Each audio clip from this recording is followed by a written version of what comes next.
Blog Talk Radio. Oh, it's time to get real. Oh, yeah.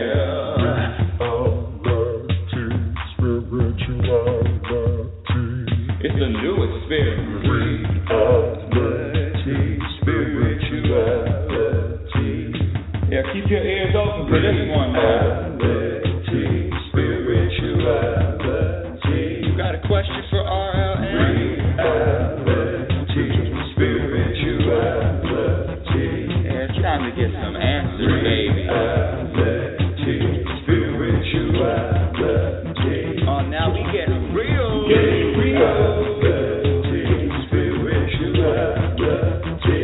it's time to get down.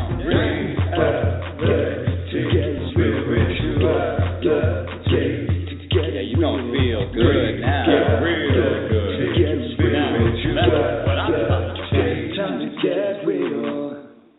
Time to get real, everyone, and welcome to Reality Spirituality. I'm your host, Rebecca Lynn Norrington, and I want to thank you for listening. Thank you for participating. Yes, I've been off for a few weeks. Oh, you know how this universe works. It's interesting. There's even doing a radio show, even doing a radio show, it's always about inspiration. And I'm just saying that if I am not inspired to, then you can trust that I am not going to be doing it unless I have to get on a plane or I have to show up to some job or I have to I'm teaching classes. Trust me, if I'm not inspired, I am not doing anything. That's the way I live these days, and it's really interesting. I have not been inspired to do a radio show, Ask Rebecca Anything radio show, for probably a month now. But guess what? I'm back. We're going to have a few guests down the road, too, a couple of guests that you're going to be able to listen to in the future. But today it's going to be me and you, and you're welcome to call in at area code 646-564-9619. Again, area code 646-564-9619. Now, in that month, I've had tons and tons of new listeners listening to the archive shows and just finding me on either Twitter or Facebook or LinkedIn or wherever I'm out there, where Google, doesn't even matter. So I have a lot of new people that I'm introducing to Reality Spirituality Radio. So let me forgive my older listeners. Let me just give a brief description to my new listeners, my new people that I'm connecting with. What is Reality Spirituality Radio even about? Well, thank you for asking. It's a show that focuses on everyday life issues, everyday life challenges, moment by moment. It's a show that talks about, I talk about how to experience more happiness in each one of these moments. Now, I do not believe, it is my opinion, that I do not have control over what is going on and what is happening in my life. If I did, my dear audience, trust me, believe me, it would not look like it looks. I would not have experienced what I didn't, uncomfortable, challenging. Even now I'm going through some physical issues. I wouldn't have any of these things in my life if I was in charge. So that's number one. Who is really driving this ship? Who or what is really in charge here? And I've come to believe that the universe, in its divine greatness, in its divine orderness. If that's a word, fine. If it's not, that's okay too. In its divine wisdom, has created this journey for me, and I signed off on this journey even before I got here. I said, let's see, I'm going to experience a couple of health issues, a few surgeries, disinherited by your mother, father dying, having mental capacity of a 5-year-old before, last 5 years of his life, please, losing jobs, bank account low, you name it. Listen, I signed off on all of it. And finally, after all of these years, I have given up trying to control or trying to think that I have control over what's going to happen. This is what I have control over. I have control over how I want to perceive every moment I experience. Do I want to look at every moment I experience as a problem, as something that shouldn't be happening, wanting something different? All of my suffering comes from wanting something different than what I'm experiencing, wanting something different than this reality right now. That's it. It's really very simple, audience. All suffering comes from wanting something different than what is. Now, when I wrapped my little pea brain around that, and I figured out that this wanting something different, and I'm going to get to the callers. I have a few callers now. I'm going to get to the callers in a moment. Wanting something different than what I have, wanting something different than what I'm experiencing is the root of all of my unhappiness. And when I talk about unhappiness, I'm really talking about this foundation, this internal set point, if you will, of no matter what is going on in life, in this world, I visualize myself standing in a boat in the middle of the ocean. Waves are coming and going, up and down, rocking me back and forth, and I'm standing in the middle of that ocean, riding all of those waves with this sense and this feeling of peace and contentment. Because there are going to be waves. There are going to be things that happen that, quite frankly, I would rather a different outcome. But the reality is,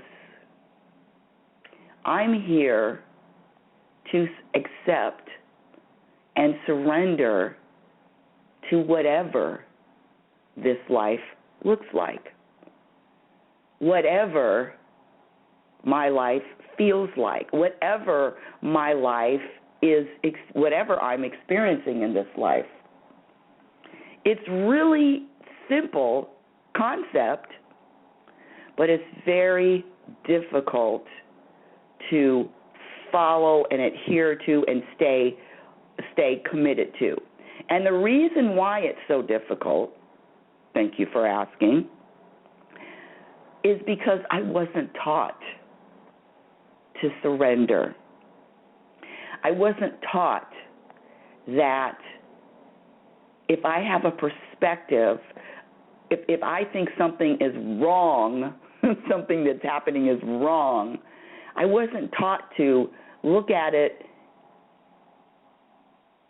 in another way to find what's right. In other words, to find something that wow, okay, I get it now. I might not enjoy this experience, but whatever it is, I know it's for my betterment. I know it's for my growth. I know it's for my enlightenment. I know it's for my good. So I'm going to really look at it and change my perspective. See, I wasn't taught that.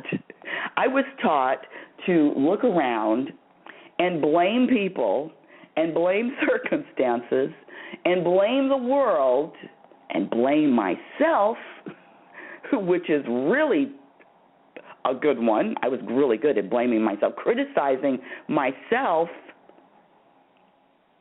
for the life that I was experiencing. Never once thinking, I was never taught once that enjoy this life, and your job is to be happy and to be and to feel good about all of it, experience all of it. Can you imagine looking at the stars in the sky and finding something wrong with a star, or comparing the stars? And can you imagine looking at roses, a field of roses, and finding something wrong with the roses, or a rose bush, or a single rose? It's madness. It's really madness. And for me, it's all about unlearning what I learned. It's all about getting rid of what really isn't true. Getting rid of and not focusing on and not giving any power to the illusion of what this life is really about. I like them apples. I'm going to talk about my trip to Iceland a little bit later in the show. I have a few people that called in and want to speak with me. And hold on just a second. I'm going to area code 919. You are live on Reality Spirituality. What's your first name? Hey, Rebecca, it's Robert here. Robert! Yeah, I'm on the road, and I thought, what better way to listen to you in the morning? Oh, I love it. I love it. Where are you going? Where are you on the road to? Well, I was in the upstate, and I'm heading back home. So, yeah, South Carolina. So. Oh, you know what? You're actually giving me chills, and I'm about to tear up because how special. Thank you. It just feels like a lot of love with this phone call. Thank you. Well, you know, you were talking about unhappiness, and I was unhappy that I couldn't hear Reality Spirituality for a few weeks. I thought, that's what it is. She's a nice Well, listen, I said at the beginning of the show that Robert, I'm telling you, I'm really into this doing what I'm inspired to do. And if I'm not inspired for a lot of different reasons, I have a lot. I have excuses of not feeling good. I had strep throat one time. I had, a lot of different little things that the universe threw at me, and I just didn't feel like having a show. So there. There you go. That's all right. Yeah. Well, we miss you whenever you're not there. So. Yeah. You know what I want to share? Can I share with you what I learned? I went to Iceland for 8-9 days, and I really learned something about myself that I didn't, listen, I'm always learning something. Can I share with you a little bit about that? I would love to hear that, yes. Okay, well, thank you. Okay, so number one, this trip, Robert, I've been wanting to go to Iceland for a couple of years. And why? Well, I wanted to see the Northern Lights. I thought that you could only see the Northern Lights from Alaska, which is close to California. And I'm thinking, okay, I'll make the trip. But for some reason, no dummy, you can see the Northern Lights from other places in the world other than Alaska. Did you know that you could see the Northern Lights from other places? Yeah. But you know, I mean, when you're called somewhere, you're called somewhere, you know. Yes. So then there was this group on, and then finally, okay, gotta go. And let me tell you about these Northern Lights. One of the reasons why I wanted to go to Iceland. All of the pictures, because I know you're a photographer, and I thought about you, and I said, oh my gosh, if you were here with your camera instead of my little crappy camera that couldn't even take a picture. Anyway, I did think about you on that trip because there were a lot of people that were really serious about their photography. Trust me, and you can tell because of the type of camera, the expensive cameras, the equipment, the lenses that are 2 miles long. Listen, I'm not hating. It just wasn't me, but it was great pictures. I didn't know, Robert, that you really can't see the Northern Lights, all the colors, with the naked eye. Did you know that? No, that I didn't know. Yeah. So when you're looking, first of all, the conditions have to be perfect. You have to be able to see a blue sky sometime throughout the day. You have to be able to see stars. You have to be able to see the moon. It has to be clear, or you can't see them. It's like anything else. It's a hit and miss. And it's mostly in the midnight, 1 o'clock in the morning, 2 o'clock in the morning, 3 o'clock in the morning. It's a hit and miss. But when you go out and finally there are lights, what you see is just a gray cloud, a big gray mass somewhere over to the right or somewhere over to the left, or like a long streak, and it's gray. And sometimes there's a little teeny bit of color. But on the most part, it's gray, and you only get to see the colors after you take the picture. Oh, how odd. Yeah. So the people that went on this trip, it was called the Northern Light trip, had their cameras set out with tripods, and I don't know the exposures. I know you know. Open exposure, this setting, light setting, that setting. All of it had to be set perfectly, and then they would snap automatically, and that's how we got the pictures. Wow. Now that is something I learned. Look at that. Boy, you're an educational warehouse.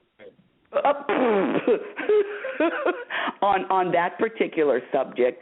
So I didn't get any pictures because my camera's, was worth maybe $50. Actually, it's not that, but it wasn't like a really nice camera set up with all the aperture and I'm telling you, this Northern Light thing is a big deal in Iceland. The people in the hotel, they wake you up if the lights, if there's a sighting, and all these people run out with their cameras and they just stand there in the middle of the night, 2 o'clock in the morning, and it's freezing as hell, snapping pictures, all these great shots.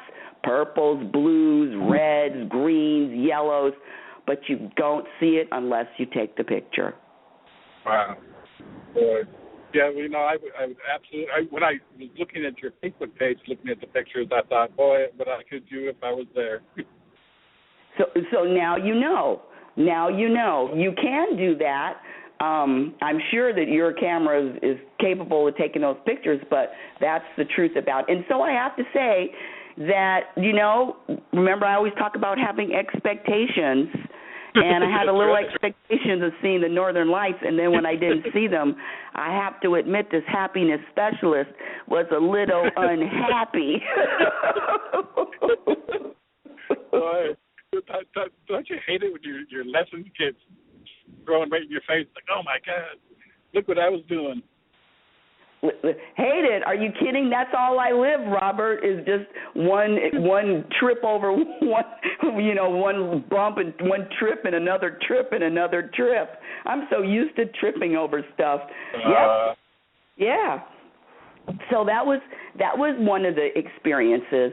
And the other experience, Iceland is such a pure, clean country. It doesn't have an army. The police officers don't carry guns. There's no crime.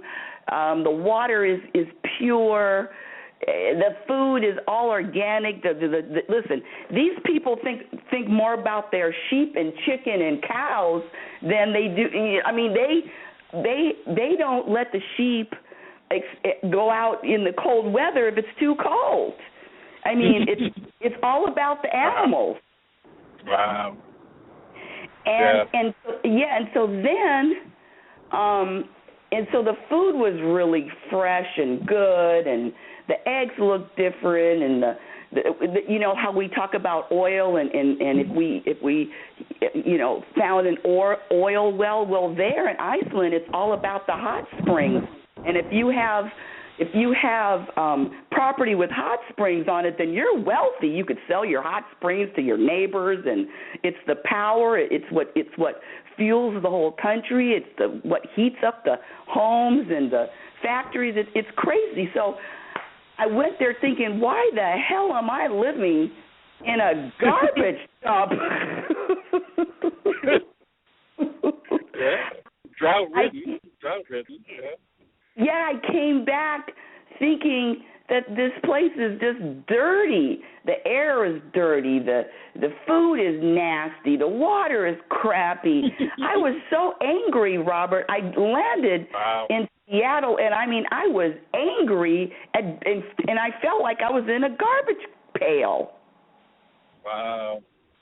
Yeah, I just read that their energy, they're 100% renewable with that geothermal stuff that they use. So, I mean, that's impressive. Yeah, all of it. Listen, bottled water, are you kidding? You put your bottle under the sink, and it's cleaner water than you would ever imagine.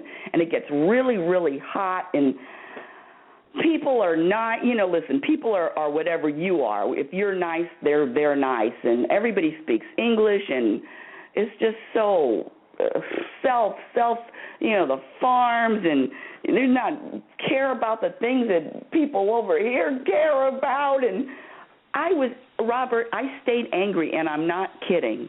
I stayed angry for probably over a week, just angry. You ought to do a YouTube video and become Iceland's tourist advocate. But what am I supposed to do with this anger, and why am I angry? So can you tell me why I was angry? Well, I think it's just because that new perspective. The fact that things don't have to be the way. I mean, right now when you were in California and you're kind of surrounded by we get desensitized to our environment until we go somewhere else and we see that things can be different, and once you see that they can be different, it's like, why can't we? I mean, we're the greatest country in the world, supposedly, so right. Why is it that we can't do this, when that small little country can, and you look at so many of our social issues that are confronting us, and you see in another country they really are non-existent. It's like, okay, things can be different. So, I think it's probably just because you really like, to see the best out of everything and everyone. And when you see that it's not that case, it kind of gets you angry. But anger is good. Anger is good because it motivates people into action. You know what? You hit it right on the money. Right on the money. Because I was wondering, listen, I usually don't get, I can get irritated and annoyed, but I was really, really angry. And why, and I even had a conversation with the universe, and why am I so angry? And it's because you're comparing that country with this country. You're making a judgment about what's better and what's not. You are, comparing, making judgments, and thinking that there's something wrong with this, with where I am. And so that was a big, there you go again. Thanks for nothing, universe. Thanks for the truth. Yeah.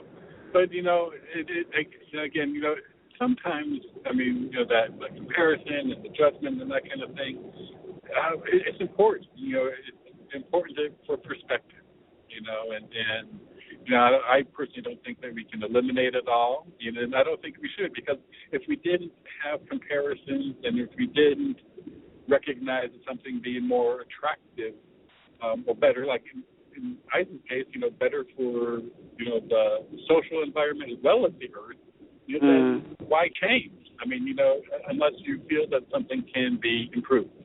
So it's not all that bad. Yeah. Okay, so here we go again. You know that I totally get what you're saying. And what you said something about, you know, something that you like better, and it is more compatible energy. I like to just say the energy is compatible with mine. But this comparing thing, it takes away from happiness. It just, for me, it just does. I can't compare. I said earlier, how can you compare? I get what you're saying, but I got to be able to look at all of it and see, okay, it's all good. But yeah. So, you know, you can't be angry and happy at the same time. So, I mean, it's just one of those things that you know, I mean, it's a range. They're two very different emotions, you know. And I know as the happiness expert and that happiness person, you know that's what you really want to promote, and that's good, you know. And I think we should experience as much as possible. But again, I just don't think that you know, we would have a striving for improvement in life, you know. You know, and there are a lot of people out there who are very happy with their lives and things, and there are a lot of people who are very unhappy. And you know, if you're happy, you know, can you help those who are unhappy? You know what I mean? It's like, what can you do to spread that happiness? So anyway, I think that whole range of emotions is fine and good and proper, and that, you know, each one has its benefits. Yeah. Yes. Well, you know what? You said something really, really important. Again, can you be happy and angry at the same time? And I've discovered that the answer is yes. Now, it doesn't feel, there is definitely a different feeling, but the reason why I can be happy and angry at the same time, which is just because of this trip, this is all new stuff, Robert, this is for my second book, is because I've accepted whatever I'm feeling, whatever emotion I'm going through, I know that I'm supposed to experience it, and it's okay, whether it's anger, whether it's sadness, whether it's annoyance, I'm supposed to experience it. So it's still all in order, and so then, yeah, I'm happy about it. It definitely feels different than my norm, but I'm still okay with it. And I couldn't have said that before. Yeah. I understand that. So, any other questions? You have a question that's going on that you need a little discussion about? No, I'm great. I'm just happy just listening to you and chatting with you this morning. It really has been fun. Well, you made my whole, I feel like, you know, when you come back from a trip and you have these people welcome back and waiting on the boat, you know, waiting on the pier. I feel like you welcomed me back, even though I've been back for a while now. I really feel welcomed back. Thank you. You're very welcome, and thanks for chatting with me this morning. Yeah. Okay, Robert. Wow, what a great. You see, audience, I love my audience. I love my people that I've connected to over the years. I don't even know how many years that I've known Robert Sharp. He's got his own show on. Oh, you know what? I should let him. Hold on a second.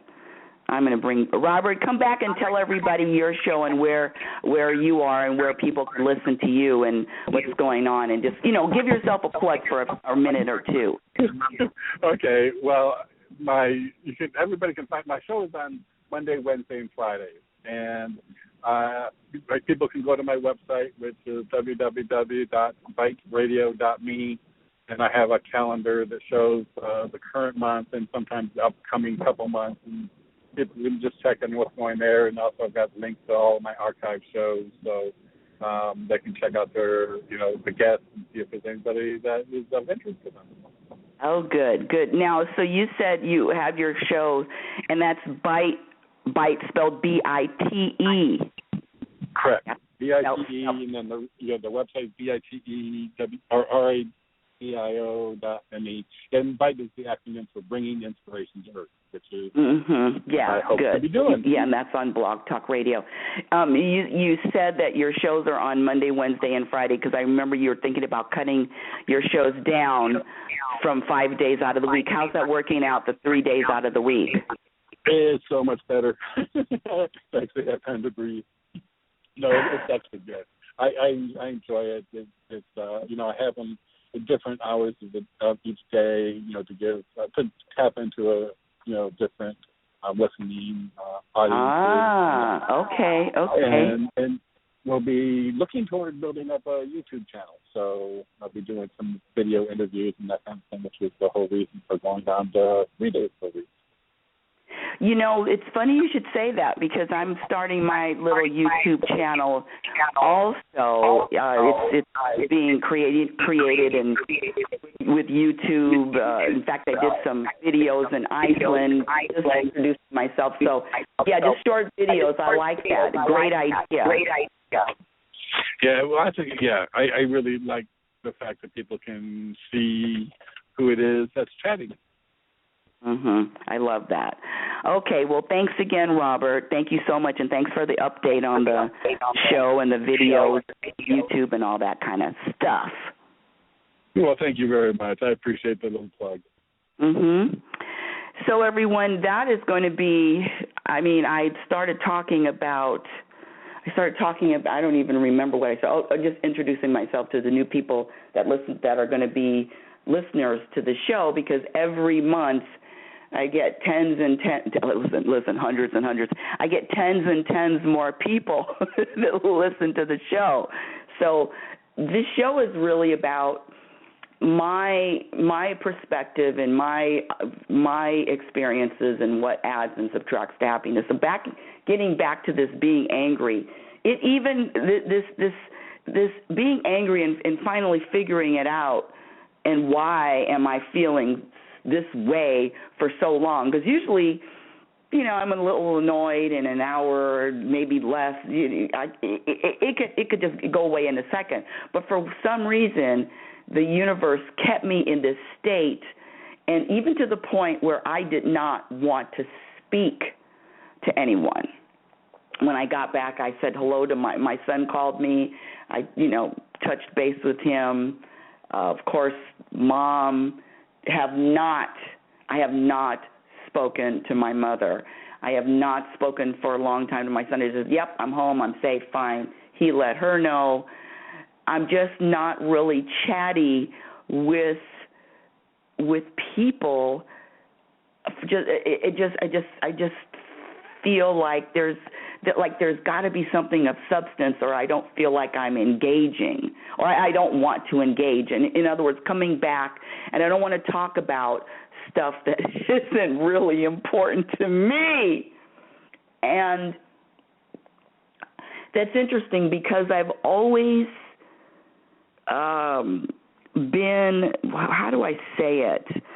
I listen, in my real life, in my everyday life, I listen to people, and I listen to their stories, and I engage them.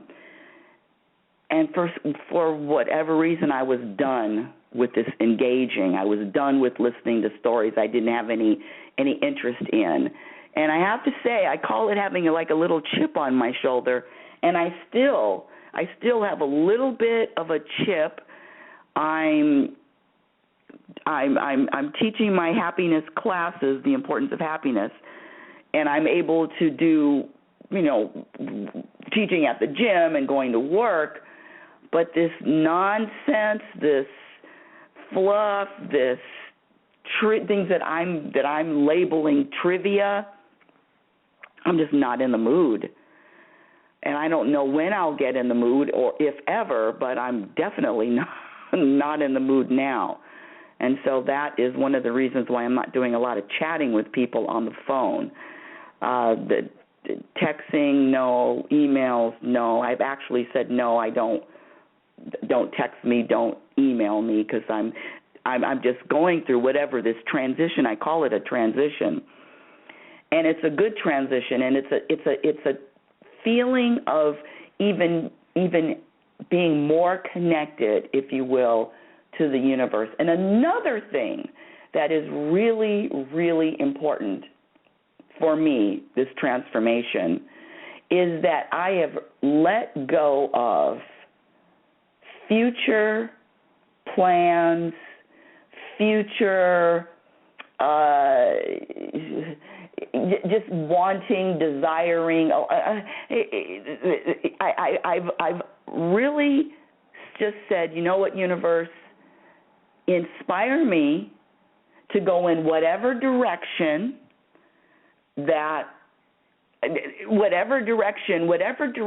I'm led, I will go. I can feel the difference whether or not I'm planning it or the universe is planning it. So every morning I just ask for inspiration. I say, give me my day. I went outside today and I said, give me my day. Inspire me to whatever direction. You want me to turn right, I'll turn right. You want me to turn left, I'll turn left. And I've given up.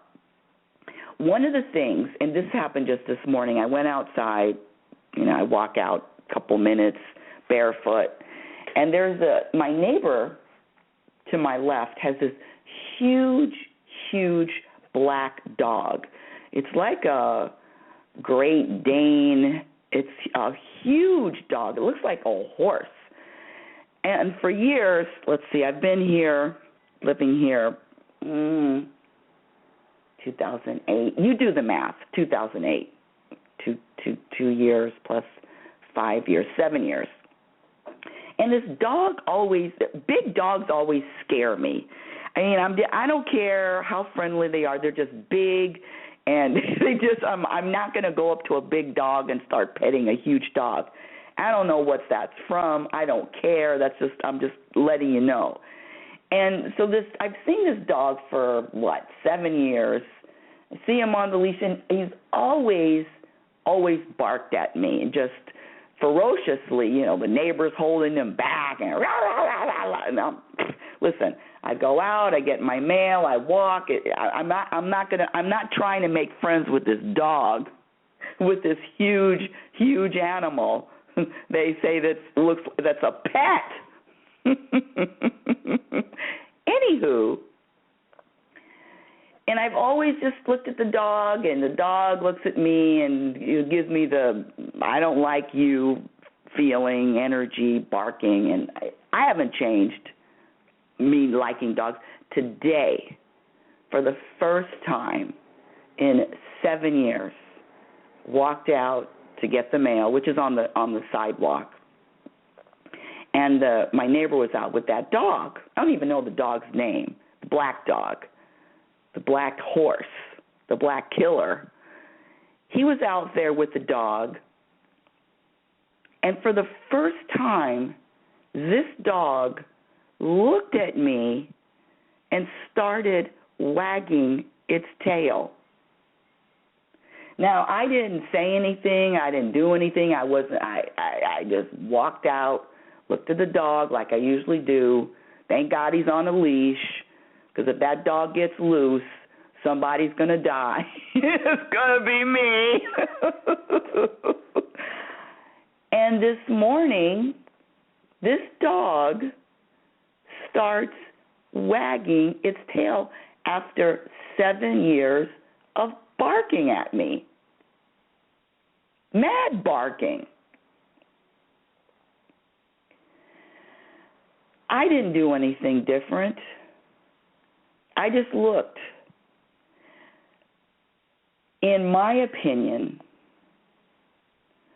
the universe has all of these plans unfolding, all of this whatever I'm going to experience, and it's going to happen regardless of what I do and regardless of what I don't do. This stuff is going to happen. I didn't do anything different to have that dog wag its tail.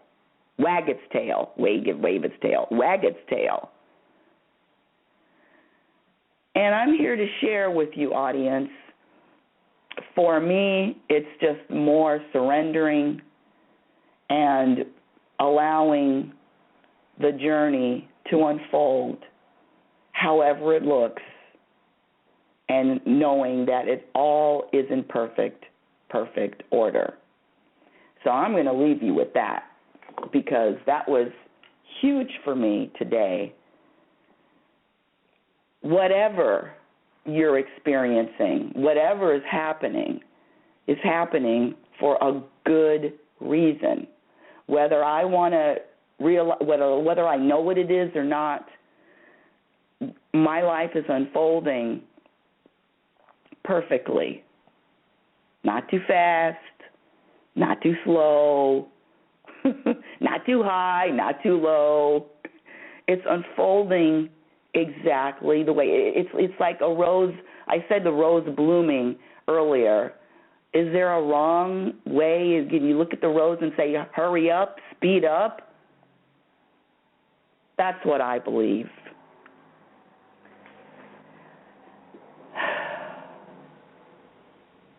And this quote is from Abraham. It says, when you are comfortable on your path, it doesn't matter where it leads. I like that. When you are comfortable on your path, it doesn't matter where it leads.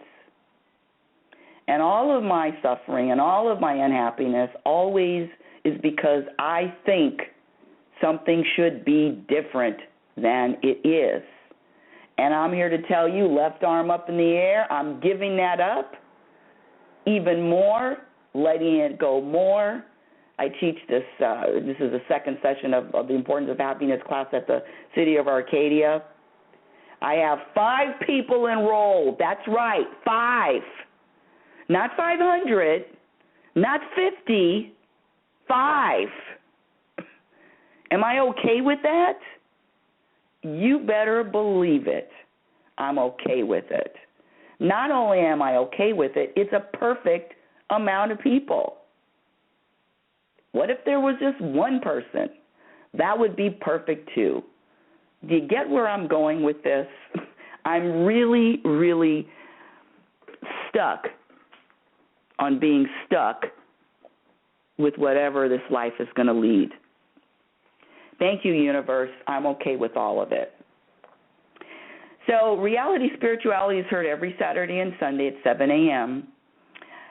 You can follow me on Twitter at RL Norrington if you've enjoyed the show. You can go to Facebook and like Reality Spirituality. My book, Reality Spirituality, The Truth About Happiness, is on Amazon. This is the first edition. Believe it or not, oh gosh, I'm not rewriting everything, but I have to delete one chapter and then rewrite a couple of things because there are some people that are interested in this book, which is not going to be called Reality Spirituality, The Truth About Happiness. I guess I'm just not big enough to throw my weight around and let them know that, yes, it is going to be called Reality Spirituality, The Truth About Happiness. But anyway, so that's what's going on in my life, and just rewriting, and there's always something to do. There's always something to write. There's always something to discover. There's always something new to experience. And just loving it and accepting it all and being okay with all of it, regardless of what my eyes think that it should be or should look like. So I want to share with you that this show is here because of you.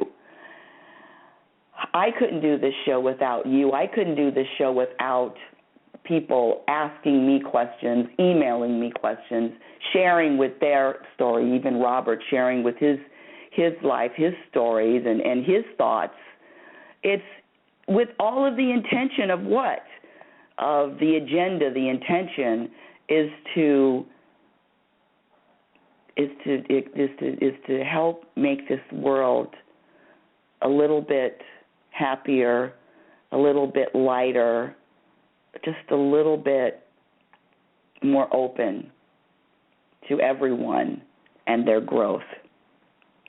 Love is patient and love is kind. Be patient and be kind to yourself. Be your own best friend. Remember, you cannot have a happy ending to an unhappy journey. I will connect with you next week. Have a great week. You've been listening to Reality Spirituality.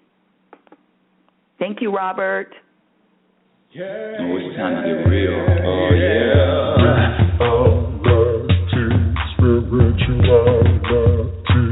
It's the new experience. Reality Spirituality.